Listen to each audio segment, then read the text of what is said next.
This is Natan Edelsberg. We're here at MIPCOM at the Drums Found Remote booth. We're here with Ivor Crotty, the head of social media for RT. We're really excited you're here. Sure. Thanks so much. And Nice if to you could be just here. start by telling us a little bit about what you do at RT and why you're here at MIPCOM. Okay. Let's start with MIPCOM because it's kind of the overwhelming reality at the moment. Indeed. So I'm here basically to stay in touch with our key partners, our key platform partners, and to do a little bit of product demoing, and to do a little bit of PR, basically. So a little bit of everything in a really concentrated space of time. MIP's been a really kind of useful space for us to work in over the last couple of years, and we didn't see any reason why not to come back this year. Great. And so as head of social for RT, this big organization, what's your day-to-day like? What are you actually doing from a day-to-day basis? Well, I guess we're scaling up at the moment. I think I'm really happy to say we're seeing some scale. We've passed some major thresholds in the last week. We hit 3 million Facebook likes on the international channel. We hit 500,000 on the US Facebook channel. And on the YouTube side, we're seeing a lot of growth right now on subscriber numbers, watch time, and views. We've kind of rejigged our front page and kind of restructured our pitch on YouTube, and that's been really, really fun. So a lot of my day, unfortunately, isn't where I'd like it to be, which is kind of in the editorial trenches, like working out copy and making sure things are SEO'd and pulling angles out of stuff. And remember, we're a media first organization, so there's a lot of content coming through. For us, a lot of the time, I guess a lot of the energy is exerted on choosing the juice, making sure we've pitched it right, and making sure our people, our communities, particularly on Facebook and YouTube, get what they expect. I think there's a big expectation set out there for what the RT product is right now. And are there any challenges dealing with so many different social networks? Not just the fact that there's now Periscope and Vine or whatnot, but the fact that as a global company, there are different social networks in Russia, there's different ones in the US. How do you keep track of all the passwords? And I don't mean that literally. I mean that as a joke, kind of. I have this huge piece of paper. We have this board on the wall. It's like as big as this. Yeah, exactly. Yeah. FBI photographs and all that. So basically, we've realized that like each platform has its own kind of character specificities. And we just kind of focus on those, so like there's not a lot of difference between how we work in Facebook in English and Facebook in Spanish or Arabic and Russian, for example. Now, there are platforms like WhatsApp in the Spanish world, for example. Facebook is a massive traffic driver in the Arabic world, and then you have Kontakty, of course, in the Russian market, which is a hugely important partner for us in that space. But we basically see them as kind of mini verticals within the social sphere, and we work reasonably smoothly with them.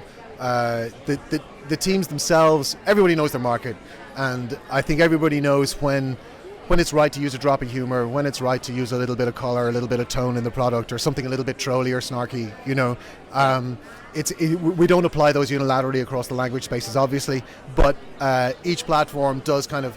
It does kind of suggest to you, like, you can try this kind of a tweet might work for you, that kind of thing. So, in terms of managing them all, it's a pain in the ass. It really is. But there are great platforms out there that allow kind of, social media managers consolidate, and that's what we're doing. Yeah, what are your favorite tools, both the managing and maybe like the analytics side of things? Oh, okay. So, to be honest, from my point of view on the macro side, Google Analytics is fine for me. We're like, it might sound a bit old school, but we are a homepage first news organization right now, and so for us, an awful lot of what is important to us is flagged within the Google Analytics space. I'm a news junkie, so data miner for me is just been great fun. We are rolling that out across the organization, I'm really proud to say, and we're data miner partners at this stage. So Twitter's great for us as a news discovery device, a broadcast device. We don't use it for engagement at all.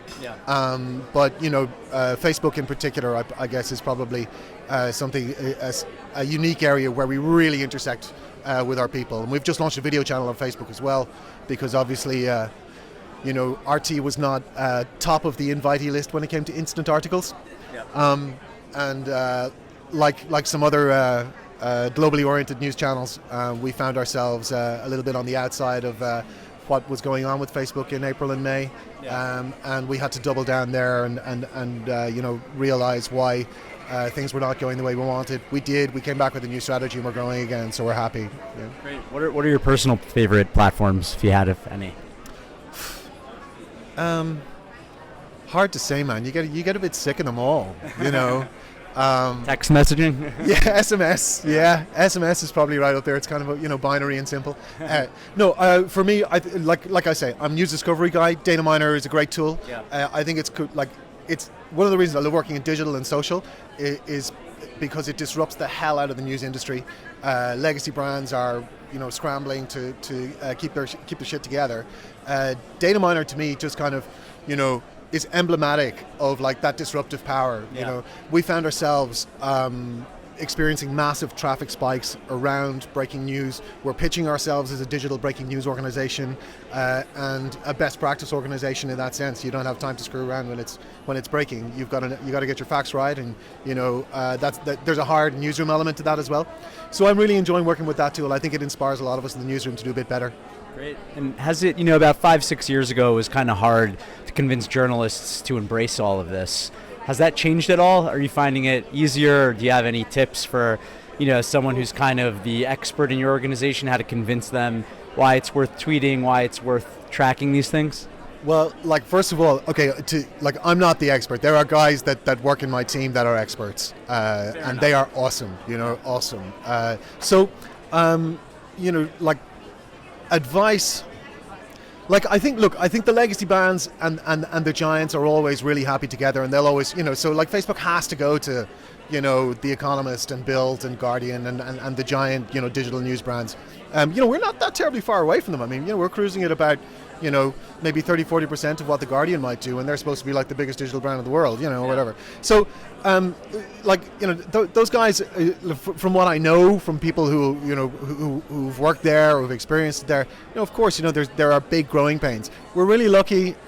In one sense, we're really lucky. We don't have that legacy to deal with. In the other, those guys have massive, enormous traditions and capacities built over years of reliable news generation, and one of the things that I think we might struggle with, particularly in the digital space, is you got to watch your fakers. You got to be careful. I see that for me there's a yin and yang to that situation with the legacy brands. For us, we're just really excited to be competitive, really excited to be able to go toe-to-toe with people in the first 2 or 3 minutes of a big story. That's really where the juice is for us and where the big numbers are. Advice to guys, just digitize before it's too late. Just get digital.